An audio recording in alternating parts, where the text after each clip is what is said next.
Welcome back to the Friends of Pakati podcast. You got Brad Mel and Chris Walker as ever. Now, this is our promised interview that we mentioned on the last podcast, and we are with Shalom Chaitika today, and she's going to tell us all about sort of her life and also a little bit about a new project that is very interesting. So, yeah, Shalom, thank you for joining us. Tell us a little bit about your early life then. Tell us about what you remember. Hello, everybody. I actually did not go to any of the Pakati schools. So my journey with Friends of Pakati started as a result of one of my teachers, who was my primary school teacher, being involved with Pakati schools. That's Mr. Bothwell Reside. So my journey started off in Zimbabwe. That's where I was born. I grew up in Chitungwiza, and part of my childhood was also in Chegutu. But I met Mr. Reside in primary school when I went to boarding school in Norton at Dudley Hall Primary School. And he really played a pivotal role in mine and my siblings' life at the time. He was very much in contact with my mom, in sort of like how she was monitoring how we were doing at school. And he really, it was almost like a dad at school. So the way that I then got introduced to Friends of Pakati is I saw the work that Friends of Pakati was doing on Facebook. And at the time, I was looking for a charity to support in Zimbabwe that was doing something with education and children, because I'd always had a vision of one day building schools, preschools, particularly in remote areas where they don't have easy access to education. And so at the time, I just wanted to support a charity that was doing that and just seeing the work that they were doing. And so I think I came across Friends of Pakati as a result of Mr. Reside posting it on his Facebook. And so that's how my journey started with Friends of Pakati. But I've always been passionate about education, and particularly with young children, and just helping really, mostly coming from my Christian background. And also my grandmother, she was very much involved in developing her community. So she's from Buhera. And so she built quite a few churches around. And before she passed on, she was looking to also build a preschool. So that's where my roots sort of come from, in actually wanting to be involved and helping. Yeah. I love that. There's so much stuff in there that we can talk about. Let's go back to Bothwell, I think, to start with, because he listeners of this podcast will know of him, very well. He's been on here a few times. We met him, didn't we, when he came to England fairly recently. I like that you sort of said he was sort of a father figure in education there. Can you tell us a little bit about what you remember of his lessons and his teaching style, and if that's impacted you on any of the work that you've done since you've gone forward? Yes, I think I probably benefited more than other students. Like I said, my mom was really in contact with him in actually looking out for our well-being. So in classes, I would say he was very strict, but he was always that teacher who was very passionate about what he was teaching, and it was very easily relatable to we could relate to him as students. And also, me being a music person, he was passionate about music. And I always remember he used to come up with new songs all the time. And that was always a fun thing to do. But for me personally and my siblings, so my siblings actually went to the school after I'd left. But the same role that he played with me, he also played with my siblings. And so we sort of like grew almost like a family type relationship. And the reason why that was is because my mom had moved to the UK at the time. So that was her way of kind of like monitoring what our well-being was at school. And he really, really played a pivotal role, even through some of the challenges. I remember in my grade 6 to 7, the primary school I went to and moving to Dudley Hall, you had students who were very bright and who were brilliant compared to where I was coming from.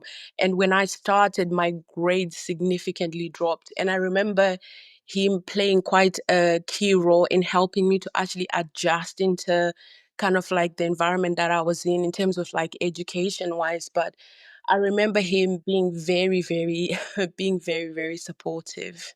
Can I ask what did he teach you? Was it general stuff across the primary, or was he subject specialist in any way? No, it was just general. So I think in our school you just have a teacher who's designated to maybe the grade 6 class. So I think for us we had, for all the grade 6s, we had three. We had gray, blue and red, and I was in the gray class and he was the teacher in gray. So that's how it works. So he would teach all of the subjects at the time, yeah. So let's jump forward slightly then, because you mentioned that you were looking for a charity to support and work with, and you saw about Friends of Pakati on Facebook, and you become a regular donor as well. And so yeah, just tell us about your reasoning for doing that, I guess, and when it was that you first actually made contact with Chris and discussed about your connections. At the time, I'm not sure whether. Yeah, I think I reached out on Facebook. It was Facebook, right, Chris? If Yeah, I'm I think not. it was. Yeah. Yes, that's right. And at the time, I actually thought that there were probably other regular donors as well because I saw it as a charity that was running. So, but I think Chris then informed me that I would be the first regular donor, which I was really happy, to do. But I think my motivation really was, it was almost like paying it forward for something that I was looking to also do in the future. But this would be a way of me just supporting that kind of work because I'm passionate about that. So it was trying to see where in Zimbabwe this type of work is happening. And Friends of Pakati was there. And I was just like, yeah, why not support them? But that was really my motivation, and just stemming from the passion that I had in seeing children be educated, children thrive in their education, but also just also growing in Zimbabwe and seeing how not having those resources for you to have proper education can quite impact who you become as a person. So I think, yeah, that's the reason why I decided to become a regular donor. Yeah. And I think also seeing all of the things that Friends of Pakati has been able to do over the years, there's just something really fulfilling about seeing all of those things happen because the finances are available, and also seeing other people coming on board to help. I don't know whether there's more regular donors or not. Sadly, not regular, but we do have some who are repeat donors.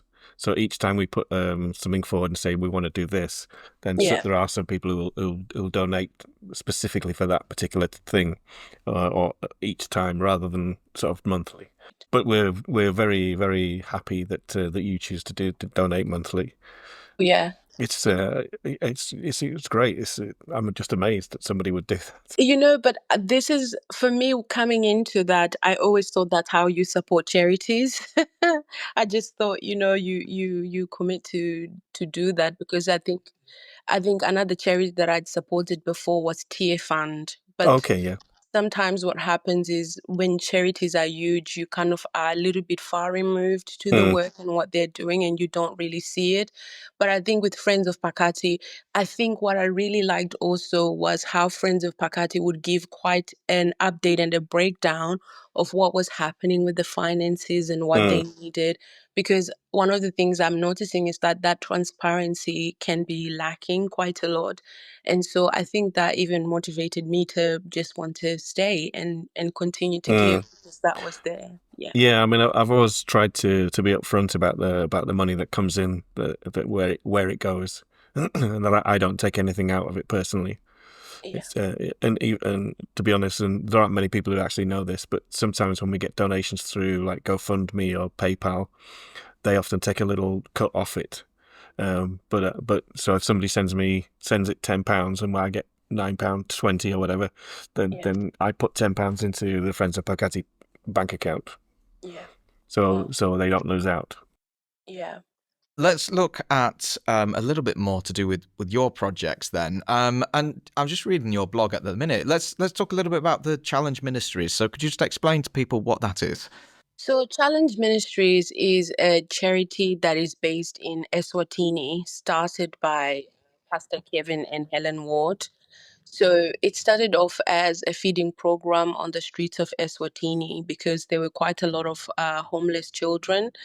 And a lot of that happened as a result of the AIDS pandemic.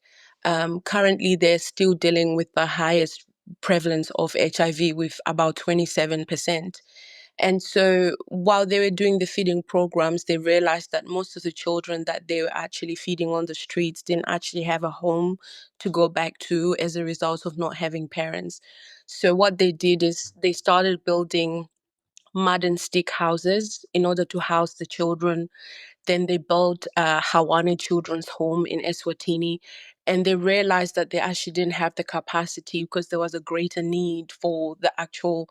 And I mean, one in four are orphaned in Eswatini, and it's such a small nation as well to have that high rate of children who are orphaned. So they decided to purchase an abandoned mine town and convert it into almost like an orphanage town. So what you have is you've got a preschool, you've got a primary school, nursery, secondary school, a church, and then they built houses that allowed them to house over 400 children that were looked after by foster aunties.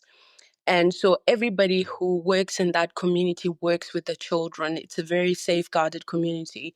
So as part of my church, I go to Telford Elim Church. They normally do mission trips where you can choose somewhere where you can go and serve. So for me, I wanted to go somewhere where I could combine my passion for science. So my profession is I work as a specialist biomedical scientist, but also I'm passionate about education and helping orphan children. So I was really looking for a place where I could go for a short placement, use my skills that I've gained as a scientist just to help out children in any way I could. And then so Eswatini was the right place for me to go. So our Telford mission side liaised with Challenge Ministries because they are now a very well established charity, and each and every single year they host mission teams from different countries across the world. And so I went there last year for about 2.5 weeks or so, and I was working in a high school with GCSE A-level students teaching biology, chemistry, and physics, and also in the afternoons working in the clinic area, helping with some of their point of care testing, which is my area of expertise, but just also helping with some of their HIV clinics and just meeting people from the community that also use the clinic. So, but Challenge Ministries, their work spans more than just looking after orphans. So they also have a rehab side of things where some of the people from the community who struggle with drugs or any other thing that they need help with, they've got a women's center and a men's center, and they work with Teen Challenge. I think Teen Challenge focuses more on helping people who struggle with addictions and trying to give them kind of like a structured way of living. That's their model. So yeah, so that was really my trip to Eswatini, but it was also for the same reasons that I found myself supporting Friends of Pakati. It's really about just being passionate and one day being in a position to start something that also helps children.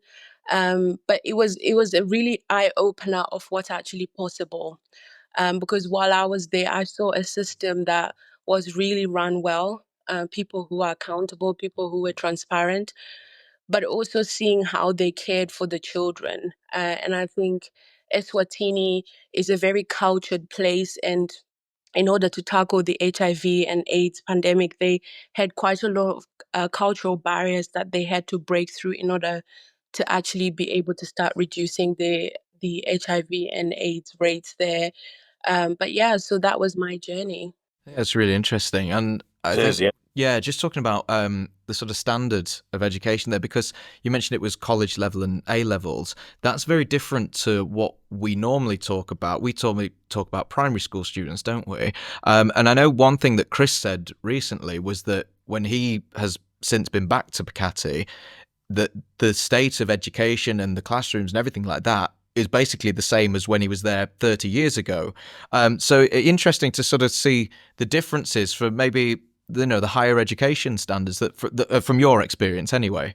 Yeah, I think that's one of the major things that I noticed. What I noticed is wherever you go really in the world, the standards are quite different. So in Eswatini, one of the challenges that they had was that most of the universities that the students go to are actually in South Africa, and there was a gap in somewhere between their A levels and actually being able for that qualification to get them into a university in South Africa. So them having to go to South Africa and doing maybe like another foundational course or something for them to actually get on a course. And so it's like seeing some of those limitations in the educational systems and how they can be addressed. But Eswatini, because there's a huge part of them that relied quite a lot on the foreign aid, what that also brought in was people who had seen educational systems in the USA and in the UK and also bringing that there. So they did quite a lot of like Cambridge exams, and some of the students had access to like international studying, which actually helped them to get opportunities in universities than the actual local educational system that they had. And yeah, I think in Zimbabwe, even when I went, I think was it last year or 2023, they were talking about how the educational system is changing, but they were talking more from the preschool level, and how before a child gets into primary school, grade 1, they have to, I can't remember, is it called ECD or Yes, something? it is. Yeah. Yeah. So I can see a bit of a shift in that. But really, I think coming from a place like UK and maybe USA or anywhere, that's where really you see what's the systems that have been set up here and how they work so well and how they could also work in Zimbabwe, but realizing that that's really, you know, down to the government and how the in educational department and how they choose to set up the educational system for Zimbabwe. But even back then, when I was in Zim, I remember in the world, Zimbabwe actually still being considered quite a place where education is really good. I don't know, Chris, if you had that same impression at the time that you taught in Zimbabwe. That's certainly my understanding that that Zimbabweans generally are pretty well educated, Yeah. and it's no surprise that when they go to neighbouring countries to work, they often get well-paid jobs because they're well educated within Zimbabwe, in spite of the limitations that there might be there. Yeah. Yeah, no, that's right. I don't know, Chris, what were some of the limitations that you saw as you've been helping the primary and the secondary school with Pakati? Well, the limitations, most of the ones that you'll see will be for schools like Pakati, which is the rural schools, which Yeah. have little or no in the little or nothing in the way of resources, and the kids that are going through there, any of those who do well in their exams, must be really, really good to be able to do that without resources. And it's like, what could they do if they were properly resourced? Yeah. And it just goes to show that Zimbabweans generally not only are well educated, they value the education as well. So obviously one of the reasons why you're on here is because you've got a project starting, and you've mentioned how you went out to Eswatini and you've seen everything there and you're wanting to help. Should we talk about your fundraising attempt that you did first? So that was with a 10K run, wasn't it, at Alton Towers? So, we always like to see different ideas and things like that. Maybe just talk a little bit about that experience. Yes, so when I came back from Eswatini, one of the things that they're looking to do in the UK is to have ambassadors for their work that they're doing, in order to uh, alert people really to their work. And so they asked me if I wanted to be an ambassador, and I was like, yeah, sure, I don't mind, because at that time I really wanted people to know about the work that was going on there, and if they could support, they could support, even if it's just going out there, because I found it quite a rewarding experience just being there. So yeah, I decided that the way that I was going to bring that into my workplace as part of the NHS, I work in a laboratory, so I just invited my friends and just said, look, if you would like to come and be part of a run, bear in mind, I'd never done a marathon or a 5K or 10K, so this was quite daunting for me as well. But it was a challenge I was willing to do because it's something that I'm passionate about. It's still helping people. So yeah, so they indulged my request, and I think it was 7 of us who went out on towers and did the 10K, and the lab was really supportive. I think we aimed to raise about £1,000, and I think all together with gift aid we were able to meet that target, which was really, really amazing. And yeah, so in the future we would like to do more, because some of my work colleagues have already asked whether they can be part of it. And so there are runs that are come through the year, and hoping to arrange yet another run. But Challenge Ministry do quite a lot. So sometimes on like Giving Tuesdays, if maybe there's like a student or a child in the community who need medical bills paid, or there's something that they need to do, they always try to do an event. Actually, this year, one of the things that they're doing is they have their choir coming to the UK. So as part of the orphanage, there's a choir, and some donors normally donate for them to travel to places like USA, Wales, Germany, UK, to actually come and sing, to raise more funds and just talk about some of the success stories of being raised as part of the orphanage and how it's helped. So being part of that as well is really exciting, because I know they get to come here to Telford in our church, and just to get people to be aware about the work that they're doing, and if they want to support, they can support. Yeah. That's great. So let's talk a bit about your project then. So what is it? What's it called? And what's the plan?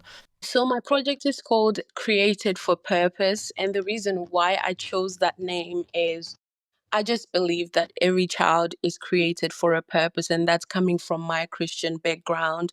But in order for that to be fulfilled, they need to be equipped and empowered through education and having healthcare. And so, in a nutshell, it's just wanting to provide education and healthcare.